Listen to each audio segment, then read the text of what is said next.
इसी को थोड़ा एक्सप्लेन करते हैं, पूरा आज इसी पे बात करेंगे सबको। तीन एग्जिट और हैं ऐसी जिन पर हम चर्चा कर सकते हैं, विल कंटिन्यू दिस।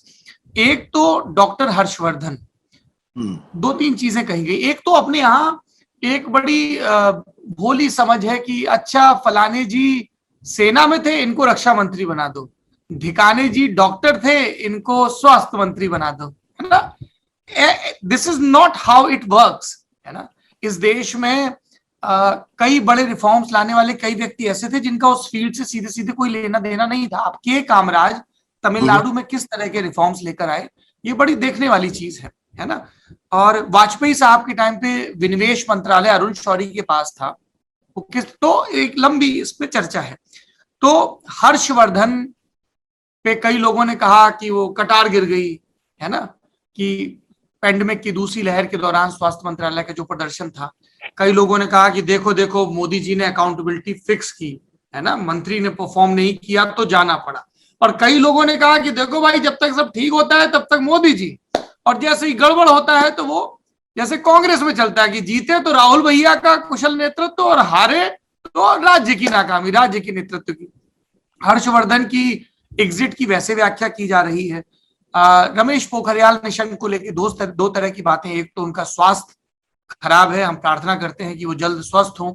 और दूसरी बात हो रही है कि राष्ट्रीय स्वयंसेवक संघ की दृष्टि से शिक्षा के क्षेत्र में जो प्रयोग हो रहे हैं, चाहे वो वाइस चांसलर्स की नियुक्ति हो, चाहे सिलेबस हो, चाहे नई एजुकेशन पॉलिसी हो, तो संघ की बड़ी दिलचस्पी रहती है संस्कृति में, शिक्षा में, क्योंकि उन्हें पता है कि लॉन्ग रन में इम्पैक्ट यहीं से आता है, बाकी जगह सिर्फ तात्कालिक नियुक्तियों से नहीं आता है। तो उस आलोक में रमेश पोखरियाल निशंक की बात देखी जा रही है। और तीसरा नाम जैसे सदानंद गौड़ा का आया कि एक आपको रिप्रेजेंटेशन और वो सब देखना था, लेकिन अगर हम इन तीनों को बारी रमेश पोखरियाल या पिछले कुछ और नामों को देखें तो वो एक एज फैक्टर भी है जो हम राज्यों में भी देख रहे हैं। अभी मैं लखनऊ में हूं, मैं सभी पार्टियों के नेताओं से अलग अलग मुलाकातें कर रहा हूं ये समझने के लिए कि जब मैं यूपी के चुनावी दौरे पर देखूं तो इन लोगों के जो दावा कर रहे हैं या रिप्रेजेंट कर रहे हैं इनके मन में क्या चल रहा है। तो मैंने ये चीज देखी कि बीजेपी की ये बड़ी चिंता है कि साहब हमें तो अगले 20 साल 30 साल के लिए नेता तैयार करना है ना, तो हम जो दांव लगाएंगे वो रिलेटिवली यंग पर लगाएंगे, या तो रिलेटिवली यंग हो या रिलेटिवली यंग ना हो, एक कास्ट के उसको रिप्रेजेंट करता हो, है ना। जैसा आपने कहा कि जब पहले आए थे तब कहते कि आज की जो भाजपा है वो इतनी मजबूत इलेक्टोरली इसलिए हो पाई है क्योंकि उसमें ओबीसीज का और दलितों का रिप्रेजेंटेशन बढ़ा है। वो जो टैगिंग थी वो ऐसे ही नहीं थी कि ठाकुर ब्राह्मण और बनियों की पार्टी है, उसके पीछे कुछ आधार रहा होगा। आप टिकट वितरण की चीजें निकाल के देखिए, मुख्यमंत्रियों की सूची निकाल के देखिए। तो ये जब हम नाम देखते हैं तो चाहे वो सारंगी हो, चाहे वो राज्य मंत्री के स्तर पर हो, केंद्र के, एक ये भी दिखती है कि ठीक है भाई एक हो गया, 5 साल 7 साल हो गए, अब जो बुजुर्ग है उन्हें जाना होगा। और मुझे लगता है इससे जो बुजुर्ग अभी बचे हुए हैं उनके लिए भी एक मैसेजिंग है कि अगला नंबर आपका है। जैसे राजदीप जी कह रहे थे कि बात सब सुबह 6 बजे कर दिया, मतलब शाम को करते तो जैसे कम दुख होता, पर सबको जाना है। नहीं देखिए गडकरी जी, उनका एक और मंत्रालय चला गया, माइक्रो एंड स्मॉल एंटरप्राइजेस, तो अब उनके पास केवल रोड ट्रांसपोर्ट और हाईवेज रह गया है। उनका एक और मंत्रालय राजदीप जी आपका दुख प्रांतीयता के दायरे में घिरा दिख रहा है। आपको जावड़ेकर जी का दुख है और आपको गडकरी जी का दुख है। नहीं ऐसी बात कोई नहीं है। मैं आप कह रहे थे जनरेशन की बात कर रहे थे ना, आपकी एक नया जनरेशन आना है, तो शायद गडकरी जी को आप समझ सकते हैं, वो एक अलग जनरेशन में, he is of peer group, आप इतना तो कह सकते हैं, वो मोदी जी के पीयर ग्रुप में है, तो उनका एक मंत्रालय चला गया। आपने हर्षवर्धन जी की बात की, देखिए लोगों को कहीं ना कहीं लगता है कि हर्षवर्धन जी बिल्कुल नाकाम रहे कोविड में, लेकिन ये भी जानिए वो बहुत मेहनती व्यक्ति है। मुझे खुद मालूम है, रात को 2-2:30 बजे तक वो काम कर रहे थे, कहीं ना कहीं ऑफिस में बैठे रहते थे, लेकिन वो पुराने जमाने के नेता है, ना ही वो हैवीवेट पॉलिटिशियन माने जाते हैं। तो किसी को फॉल गाय तो बनाना था, आप उसे बलि का बकरा कहिए, जो भी कहिए, किसी को तो बनाना था। और हर्षवर्धन जी एक ऐसे व्यक्ति थे जो मुझे लगता है वॉज डिस्पेंसेबल, आप उनको हटा सकते थे। और इससे एक मैसेज भी जाता है जो आपने कहा कि जवाबदेही ले ली। कोविड के जमाने में हर मीडिया व्यक्ति, एनालिस्ट कह रहा था सरकार जवाबदेही नहीं ले रही, वेयर इज पॉलिटिकल अकाउंटेबिलिटी, राजनीतिक जवाबदेही कहाँ है? तो आपने अब हर्षवर्धन जी को निकाल दिया। अब आप अपने क्रिटिक्स को कह सकते हैं देखिए हमने तो स्वास्थ्य मंत्री देश का बदल दिया, अब जब पार्लियामेंट आएगा और विपक्ष चिल्लाएगा क्या किया कोविड 2.0 में, आप कहेंगे तो हमने तो मंत्री जी की एक तरह से छुट्टी कर दी है। तो कहीं ना कहीं उनको फॉल गाय मुझे लगता है अभी भी बनाया गया। इसके साथ साथ ये भी एक मैसेज, मैं तो ये सवाल पूछ रहा हूं, अगर हर्षवर्धन जी को फॉल गाय बनाया गया है तो फिर इकोनॉमी पर क्यों आपने सवाल नहीं उठाए? क्या आर्थिक मंत्रालय पर सवाल नहीं उठने चाहिए? वहां क्या हुआ? उसमें तो कोई बदलाव नहीं हुआ है। स्वास्थ्य मंत्रालय में बदलाव हुआ है, क्योंकि मुझे लगता है कि Harshvardhan ji was a fall guy, was a convenient person. और किसको बना? पहली बार किसी भी कैबिनेट रीशफल में हर पत्रकार का ध्यान था अगला स्वास्थ्य मंत्री कौन बनेगा। एक बार जब हर्षवर्धन जी की खबर 3-3:30 बजे आ गई, कई नाम चल रहे थे, आखिर में किसको आपने बनाया? मनसुख मांडविया, जो मोदी जी और अमित शाह जी के बड़े करीब है, गुजरात से आते हैं। तो हर्ष, और जनरेशन चेंज है, he is in his 40s, वो मुझे लगता है 46-47 साल के उम्र के हैं। और एक मैं भी आपको जानकारी दे देता हूँ, कुछ अंदर की जानकारियां मेरे पास भी होती है, मतलब ज्यादातर आप वरिष्ठ पत्रकारों के पास होती है। अच्छा, आप पत्रकार नहीं है? आप क्या? मैंने कहा वरिष्ठ पत्रकार, वरिष्ठ पत्रकार, मैंने वरिष्ठ शब्द अरे आप प्रिंट से आए हैं, एक एक शब्द की कीमत है। इससे पहले कि मैं अपनी बात कंटिन्यू करूं, हमारे साथ हमारे आज के तीसरे गेस्ट भी जुड़ गए हैं, वरिष्ठ पत्रकार, एक और वरिष्ठ पत्रकार, नॉट सो वरिष्ठ like Rajdeep and Rahul, but वरिष्ठ enough to enlighten the audience of Neta Nagri, Himanshu, जो इंडिया टुडे ग्रुप से जुड़े हैं और बीजेपी लगातार कवर करते हैं। हिमांशु, आपका बहुत बहुत स्वागत है। मैं एक अपनी बात कर रहा था, उसके बाद आपके पास आऊंगा। मनसुख मंडाविया की आपने बात कही राजदीप, जो हमारे पास जानकारी है वो ये है कि नरेंद्र मोदी सरकार चूंकि हेल्थ को लेकर बहुत घिरी है और उन्हें ये पता है कि चाहे 2022 के उत्तर प्रदेश के चुनाव हो, 2022 के उत्तरार्ध में गुजरात के चुनाव हो, 2023 के कई राज्यों के चुनाव हैं, या 2024 के, एक ये अब पैंडेमिक से पैराडाइम शिफ्ट हुआ है कि हेल्थ पे आप कुछ भी कि अच्छा ठीक है हम ये योजना करेंगे ये अस्पताल, आपको और भी डिटेल्ड विजन और प्लान पेश करना पड़ेगा और उसकी एग्जीक्यूशन जो सरकारी पत्रावली की भाषा में कहें तो वो आख्या भी देनी पड़ेगी कि क्या हुआ। तो जो हमारे पास जानकारी है वो ये है कि कुछ मेजर रिफॉर्म्स हैं जो प्रपोज्ड हैं, मेजर रिफॉर्म्स, और उन मेजर रिफॉर्म्स में सिर्फ एडोकिज्म का पुट नहीं। देखिए हर सरकार के ये तरीके होते हैं कि कुछ वो लॉन्ग रन और कुछ उनको लगता है कि भैया मैं 5 साल में चुनाव भी लड़ना है, विधानसभा भी लड़ना है, लोकसभा भी लड़ना है, तो कुछ एडोकिज्म वाले होते हैं। लेकिन जहां तक हमारी जानकारी है कि मेजर रिफॉर्म्स प्रपोज्ड हैं और उनके लिए उनको चाहिए था कि भाई एक एग्जीक्यूशन वाला आदमी, और जो उनका अपना एक पॉलिटिकल इकोसिस्टम है, उन्हें लगा कि मनसुख मंडाविया वो चीजें कर सकते हैं। और जब मैं उनकी पॉलिटिकल बायोग्राफी भी देख रहा था तो इसमें था कि वो हेल्थ को लेकर और पब्लिक हेल्थ को लेकर काम करते रहे हैं, है ना, अलग अलग कैपेसिटी में मनसुख। मैं आपसे ये बस अपनी राजनीति की बात पूरी कर लूं, मैं एक छोटा पूछ लेता हूं आपसे, इसी से जुड़ा हुआ। अरे थोड़ा बड़प्पन दिखाइए महाराज, बात तो पूरी कर लेने दीजिए। अच्छा, आता हूं आपको, कर लीजिए। और एक जो कि इस नाम का जिक्र हो रहा है तो मैं ये कह दूंगा, दिस इज वेरी अनफॉर्चुनेट।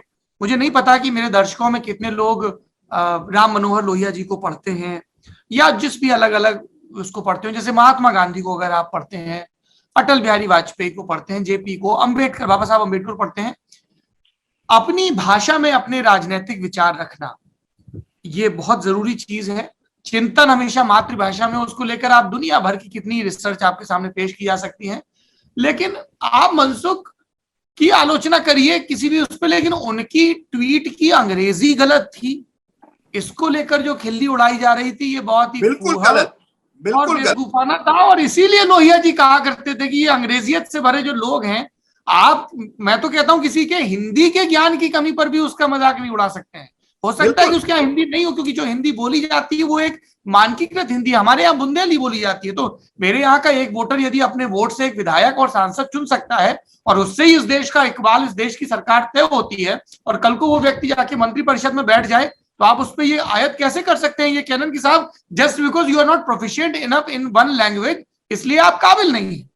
ये बात मैं कह रहा था। हिमांशु आप पर आएंगे, राजदीप बताइए क्या कह रहे हैं आप। नहीं, मैं इतना ही कह रहा था कि आपने जिक्र किया कि, और मैंने भी कहा कि एक तरह से हर्षवर्धन जी को एग्जीक्यूशन की वजह से मनसुख मांडविया को लाया गया है कि वो प्रधानमंत्री हेल्थ रिफॉर्म्स लाना चाहते हैं जो मनसुख मांडविया एक तरह से यंगर नेता है, एग्जीक्यूट कर पाएंगे। लेकिन जवाबदेही का क्या सवाल? जवाबदेही जब हुई, आप मुझे कह रहे हैं प्रधानमंत्री कार्यालय का कोई रोल नहीं है, क्योंकि प्रधानमंत्री कार्यालय को टच नहीं किया गया है। इस पूरे ब्यूरोक्रेट्स को, जो असल में कौन, हेल्थ मिनिस्ट्री में जो कोविड टास्क फोर्स है, उसको किसी को टच नहीं किया गया है। एक व्यक्ति हर्षवर्धन पर एक तरह से पूरी तरह से कोविड की विफलता की जिम्मेदारी डाली गई है। और क्या हमें लगता है तो यही तो आता है ना, ये केवल पॉलिटिकल मैसेजिंग हो गया और जनरेशनल चेंज, कि एक जनरेशन से हम आप दूसरी जनरेशन में जा रहे हैं, ताकि पर मैं आपकी एक बात से बिल्कुल सहमत हूं, मेरी हिंदी में कुछ कमियां हैं और कोई हंसे तो मुझे लगता है ठीक है आपको, पर मैं कोशिश करता हूं मनसुख मांडविया भी अगर अंग्रेजी में कोई मिस्टेक करे इसमें, और ये असली प्रॉब्लम है लटियंस माइंडसेट की। मैं लटियंस पत्रकार नहीं हूं, लेकिन लटियंस माइंडसेट जो है उसके बिल्कुल खिलाफ हूं। एक लटियंस माइंडसेट है जो देखे कि वो अंग्रेजी के, मैं चाहता हूं कि लोग बड़े अपने काम पर देखें। The best ministers are not based on English और हिंदी और मराठी, बट वो काम किस तरह से करते हैं, हम और लोगों की कर्मठता को देखकर आगे बढ़ना चाहिए। मुझे बिल्कुल, आप लल्लन टॉप बनिए, वो महत्वपूर्ण है और अपनी ही भाषा में बन सकते हैं। हिमांशु जी, आपके पास आऊंगा। हम लोग चर्चा कर रहे थे जिन बड़े नामों की कैबिनेट से रुखसती हुई, मैं बीजेपी की इनर डायनेमिक्स और पार्टी की जो एक पॉलिटिकल मैसेजिंग है उसके पॉइंट ऑफ व्यू से समझना चाहता हूं। सदानंद गौड़ा, क्योंकि कर्नाटक का ऑपरेशन बीजेपी का भी कंप्लीट नहीं हुआ, हम सब जानते हैं। वहां पे एक जनरेशनल शिफ्ट होना है, मुख्यमंत्री के लेवल पर भी होना है। लगातार जिस तरह के एलिगेशंस आ रहे हैं, प्रेशर ग्रुप आ रहे हैं, सदानंद गौड़ा जाते हैं, रमेश पोखरियाल निशंक जाते हैं, उनकी जगह अजय भट्ट को लाया जाता है। उसके बाद रविशंकर प्रसाद जाते हैं, प्रकाश जावड़ेकर जाते हैं। क्या किस तरह की चर्निंग हो रही है पार्टी के स्तर पर? देखिए, बिल्कुल मुझे लगता है कि जिन लोगों को ड्रॉप किया गया है, काम का परफॉर्मेंस जरूर होगा, लेकिन पार्टी की कुछ मजबूरियां भी होंगी। आप देखिए कि पिछले कुछ दिनों से सदानंद गौड़ा का अगर आपने नाम लिया है, तो सदानंद गौड़ा येदियुरप्पा सरकार के खिलाफ जो मुहिम चल रही है विद इन पार्टी, उसमें कहीं ना कहीं बहुत बड़ा रोल सदानंद गौड़ा का भी है। शायद मेरी बात से राहुल श्रीवास्तव थोड़ा सा एग्री भी करेंगे, क्योंकि राहुल जी को कर्नाटक की पॉलिटिक्स की बड़ी बारीक जानकारियां रहती हैं। और सदानंद गौड़ा क्योंकि नॉन परफॉर्मिंग है, आप देखिए कि पिछले 7 सालों में आपने सदानंद गौड़ा के बारे में कोई खबर पड़ी है क्या? उनकी मिनिस्ट्री को लेके अनंत कुमार की डेथ से पहले वो स्टैटिस्टिक देखते थे, उससे पहले सदानंद गौड़ा 6 महीने तक, जब 2014 में सरकार चुनकर आई थी, तो वो रेलवे मंत्रालय का देखा करते थे। लेकिन सदानंद गौड़ा को हटा दिया गया था क्योंकि उनके कामकाज से प्रधानमंत्री जो है वो खुश नहीं थे। लेकिन क्योंकि कर्नाटक का रिप्रेजेंटेशन चाहिए था और वो का एक बड़ा वोट बैंक था बीजेपी के लिए, और तो इसीलिए उनको रखा गया। और अनंत कुमार की डेथ के बाद उनको केमिकल फर्टिलाइजर मिनिस्ट्री दी गई थी। बीच में एक बार लॉ भी दिया गया था, याद होगा आपको। तो एक तरीके से सदानंद गौड़ा को लेके हमने आज तक कभी खबर नहीं देखी। बाकी प्रकाश जावड़ेकर, रविशंकर प्रसाद, सरकार के वो चेहरे थे। सदानंद गौड़ा चूंकि आप डिस्कस कर रहे हैं, सॉरी मैं बीच में टोक रहा हूं, थोड़ा इस पर भी बात कर लें कि बीएल संतोष पार्टी के संगठन महासचिव हैं, वो भी कर्नाटक से आते हैं। जनरेशनल शिफ्ट की बात भी हो रही है, कर्नाटक में भी हो रही है। वहां का पॉलिटिकल क्राइसिस अभी पूरी तरह रिजॉल्व नहीं हुआ है। राहुल जी और आपकी मैं टिप्पणी चाहूंगा नेता नगरी के दर्शकों के लिए इस पर। देखिए, कर्नाटक के अंदर जो है जनरेशन चेंज होना चाहिए, ये बात पार्टी को लगती है, लेकिन जनरेशन चेंज होगी कैसे? येदियुरप्पा 78 ईयर से ऊपर के हो गए हैं, पार्टी उनको बदल नहीं सकती। जिस दिन बदलेंगे उस दिन वहां पे पार्टी का एक बड़ा वोट बैंक जो है वो छिटक जाएगा, लेंगे। ये बात राहुल श्रीवास्तव जी बहुत समय से नेता नगरी के प्रोग्राम में कहते रहे हैं। उनको रखना मजबूरी है और इसीलिए जनरेशन चेंज वहां नहीं हो पा रही है। सदानंद गौड़ा को हटाया जाता है, ठीक है, लेकिन क्या आपने कर्नाटक से कई नए फेस और लाए क्या? आप शोभा कंदराजे को लेके आए, शोभा कंदराजे को लेके आए, लेकिन उनको क्या पोर्टफोलियो दिया आपने? अरे पर येदियुरप्पा कोटे से ही आई है ना। नहीं, अब आप उनको येदियुरप्पा कोटे से अब मत। शोभा करंदलाजे कोई मास लीडर नहीं है हिमांशु भाई। हाँ, नहीं, मैंने ये नहीं कहा कि राजदीप जी, एक सेकंड नहीं, राजदीप जी, मैंने ये नहीं कहा कि वो मास लीडर है। मैंने ये कहा राजदीप जी कि शोभा करंदलाजे को जो पोर्टफोलियो दिया गया है वो है एग्रीकल्चर का एमओएसएमओ, राज्य मंत्री है। आप और मैं दोनों जानते हैं कि जो है राज्य मंत्री कितने काम देखते हैं। मेरी नजर में अभी तक राज्य मंत्रियों के पास अगर कोई काम था तो वो संसद के अंदर सवालों के जवाब देने का रहा है। उससे ज्यादा किसी भी राज्य मंत्री के पास बहुत ज्यादा काम नहीं रहा।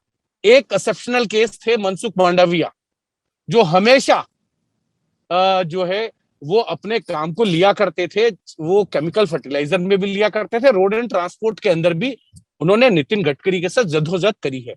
सौरभ देखिए, राजदीप ने जो बात कही थी ना कि जब किसी नेता के पीछे वोट बैंक होता है तो उसको हटाना मुश्किल होता है, कमजोर होता है तो उसको हटाना आसान है।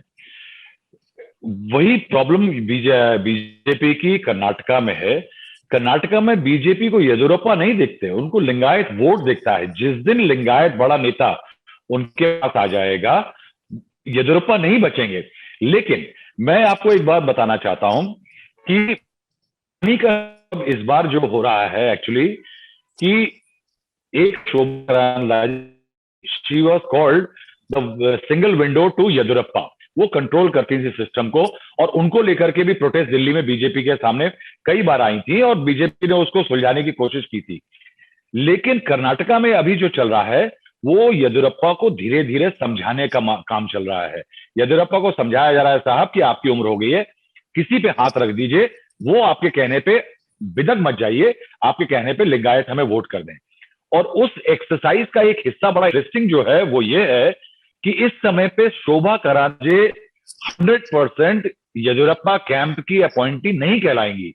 इस समय पे येदियुरप्पा का जो सिंगल पॉइंट विंडो है, वो एक्सेस टू येदियुरप्पा, वो उनके सुपुत्र हैं, और उसको लेकर के बहुत ज्यादा वहां अनबन है, सारी नाराजगी है। और कहीं एक इशारा भर किया गया है कि देखिए, अगर शोभा करंदलाजे जी को हम दिल्ली ला रहे हैं, आप धीरे धीरे पीछे हटिए। तो ये उनको मान मुनव्वल का एक तरीका हो रहा है, ना कि उनके कहने पे कर दिया गया है कि शोभा जी मेरे कहने पे ये कर दिया जाएगा। बिल्कुल सौरभ, मैं राहुल जी की बात से सहमत हूं, क्योंकि शोभा करंदलाजे को जो है येदियुरप्पा के कोटे से नहीं गिन गया जी। अब उनकी पूरी पॉलिटिक्स को येदियुरप्पा की उनके बेटे चलाते हैं, और दोनों बेटियों ने पूरी तरीके से वहां पर जिस तरीके से पकड़ बनाई है, उसको लेकर पूरी पार्टी में नाराजगी है, पूरी सरकार में वहां नाराजगी है। और यही कारण है कि येदियुरप्पा को मनाने की कोशिश की गई।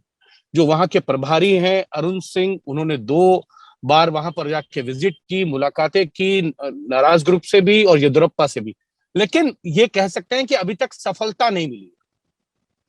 और अभी बहुत जल्दी होगा कि ये कहना कि उनको सफलता मिल जाएगी अगले 1 या 2 महीने में, ऐसा भी नहीं होने जा रहा है। लेकिन इतना जरूर है कि येदियुरप्पा मास बेस्ड लीडर है, इसलिए उनको हटाया नहीं जा रहा है। जो बात राहुल जी भी कह रहे थे, अगर नहीं होते तो उनको उसी तरीके से हटाया जाता जिस तरीके से त्रिवेंद्र सिंह रावत को हटाया गया था, जिस तरीके से जो है तीरथ सिंह रावत को हटाया गया। अगर उनके पास वोट बैंक का एक बड़ा, ये कहें कि सॉलिड वोट बैंक नहीं होता, तो येदियुरप्पा 2020 के अंदर आपको मुख्यमंत्री नजर नहीं आते। लेकिन इसके साथ साथ ये जुड़ा हुआ है, कर्नाटका से 5 मंत्री बने हैं, उनमें से कोई ऐसा नहीं है जो आप कह सकते हैं ही इज मास लीडर। ये जो मैं पॉइंट बार बार आपके सामने रख रहा हूं, क्योंकि महाराष्ट्र का उदाहरण लीजिए, मेरा एक राज्य जो है, 4 मंत्री बने हैं, वहां से 3 ऐसे उनमें से हैं जो या तो एनसीपी से आए हैं या नारायण राणे शिवसेना कांग्रेस से आते हुए अब बीजेपी में आए हैं, और उनमें से सबसे अगर किसी को आप मास लीडर कहेंगे तो वो नारायण राणे हैं। यानी 4 लोगों को आप लाते हैं कैबिनेट में महाराष्ट्र से, काउंसिल ऑफ मिनिस्टर्स में। 3 ऐसे हैं जो एक समय या तो एनसीपी में थे या कांग्रेस में थे या शिवसेना में थे। आपको एक दुविधा है कर्नाटक जैसे राज्य में कि आफ्टर येदियुरप्पा हु, एक तरह से कई ऐसे राज्य है जहां आपकी जो राज्य लेवल लीडरशिप है बीजेपी की, वो कमजोर हुई है, and you do not have replacements. Today Gujarat का उदाहरण आप लीजिए, आफ्टर मोदी हु, विजय रूपाणी भले है वहां, पर कोई मास लीडर तो नहीं है मोदी जी की तरह, उनकी कोई पकड़ तो नहीं है। तो आप शायद ये होप कर रहे हैं कि मनसुख मांडविया अगले बन सकते हैं अगर वो 18-24 महीने अच्छा कार्यकाल करे। तो मुझे लगता है ये कर्नाटका हो, कई राज्य ऐसे हैं सौरभ जहां बीजेपी के पास उस तरह के नेता नहीं है जो आप मास लीडर स्टेट लेवल पर हो सकते हैं। आप उन्हें यहाँ दिल्ली लाकर उनको एक नेशनल इमेज देने की कोशिश कर रहे हैं, या वहां आपके लिमिटेशंस है इसलिए आप उनको नेशनल लेवल पर ला रहे हैं। ये मेरी बात है।